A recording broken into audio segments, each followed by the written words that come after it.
అందరికీ నమస్కారం. ప్రతి సంవత్సరం నవంబర్ 25న మనం ఒక నిశ్శబ్ద మహమ్మారి గురించి మాట్లాడుకోవడానికి కాసేపు ఆగాల్సిందే. ఈరోజు మన విశ్లేషణలో మహిళలపై హింస నిర్మూలన అంతర్జాతీయ దినోత్సవం గురించి మాట్లాడుకుందాం. అసలు ఈరోజు ఎందుకు ఇంత ముఖ్యం, మనందరిపైన దీని ప్రభావం ఏంటి అనే విషయాలను లోతుగా చూద్దాం. సరే, ముందుగా మనమందరం వేసుకోవాల్సిన ప్రశ్న ఒకటుంది. అసలు ఇలాంటి ఒక రోజు ఎందుకు అవసరమైంది? దీని వెనక ఉన్న కారణమేంటసలు?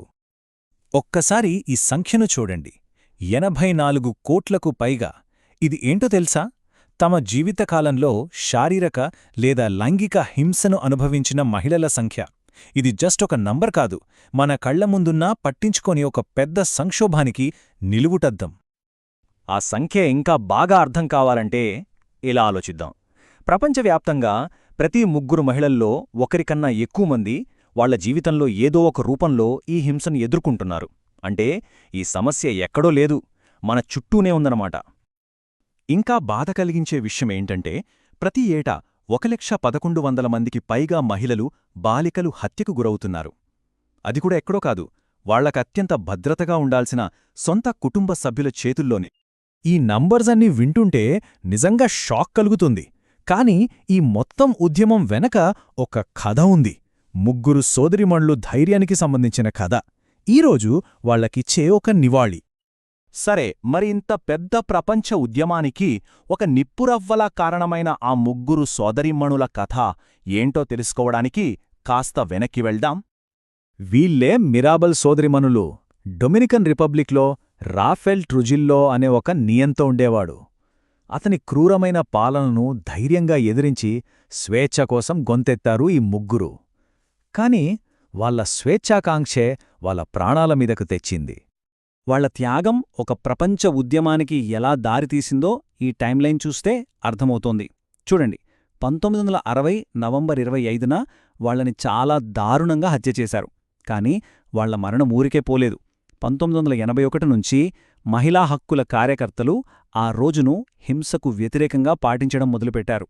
అలా కొన్ని దశాబ్దాల తర్వాత ఫైనల్గా 1999లో ఐక్యరాజ్యసమితి వాళ్ల త్యాగాన్ని గౌరవిస్తూ ఈ తేదీని అధికారికంగా అంతర్జాతీయ దినోత్సవంగా ప్రకటించింది.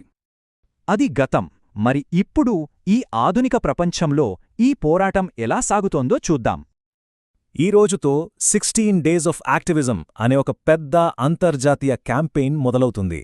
ఇది నవంబర్ 25న స్టార్ట్ అయ్యి డిసెంబర్ 10 అంటే మానవ హక్కుల దినోత్సవం రోజున ముగుస్తుంది. ఇది మనకు ఒకటే గుర్తుచేస్తుంది: మహిళల హక్కులు వేరు, మానవ హక్కులు వేరు కాదు, రెండూ ఒకటే. ప్రతి ఏడూ ఈ క్యాంపెయిన్కి ఒక ప్రత్యేకమైన థీమ్ ఉంటుంది. ఉదాహరణకు, ఈ మధ్యకాలంలో వచ్చిన ఒక థీమ్ మన డిజిటల్ యుగానికి చాలా ముఖ్యమైనది. అదేంటంటే, డిజిటల్ హింసను అంతం చేయడానికి ఏకంకండి. అసలు ఈ డిజిటల్ హింస అంటే ఏంటి? చాలామంది ఆన్లైన్లో కామెంట్స్ పెట్టడం అనుకుంటారు. కానీ అది కాదు. ఇది అంతకు మించి సైబర్ వేధింపులు, ఆన్లైన్లో బెదిరించడం, పర్మిషన్ లేకుండా ఒకరి ఫోటోలు వాడటం లేదా మార్ఫ్ చేయడం, సైబర్ స్టాకింగ్, ఇలా టెక్నాలజీని వాడుకుని చేసే ప్రతి హింస దీని కిందకే వస్తుంది. సరే, ఇదంతా విన్న తర్వాత మనకొక విషయం స్పష్టంగా అర్థం కావాలి. ఈ సమస్యను పరిష్కరించడం ఎవరో కొద్దిమంది బాధ్యత కాదు, ఇది మనందరి ఉమ్మడి బాధ్యత. ఈ ఒక్క మాట గుర్తుంచుకుంటే చాలు. మహిళల భద్రత కేవలం మహిళల సమస్య కాదు, ఇది సమాజం యొక్క ఉమ్మడి బాధ్యత. ఈ సమస్యకు పరిష్కారం కావాలంటే ఆడా మగ అనే తేడా లేకుండా సమాజంలో ప్రతి ఒక్కరూ కలిసి పనిచేయాలి. అందుకే ఈ విశ్లేషణను ముగించే ముందు మనందరం మనల్ని మనం వేసుకోవాల్సిన ప్రశ్న ఒకటే: హింస, భయం, వివక్ష లేని ప్రపంచాన్ని మనం ఎలా నిర్మించగలం? ఆ మార్పు ఎక్కడో మొదలవ్వదు. అది మన మాటల్లో, మన చేతల్లో, మనం మన చుట్టూ సృష్టించే సురక్షితమైన వాతావరణంలోనే మొదలవ్వాలి.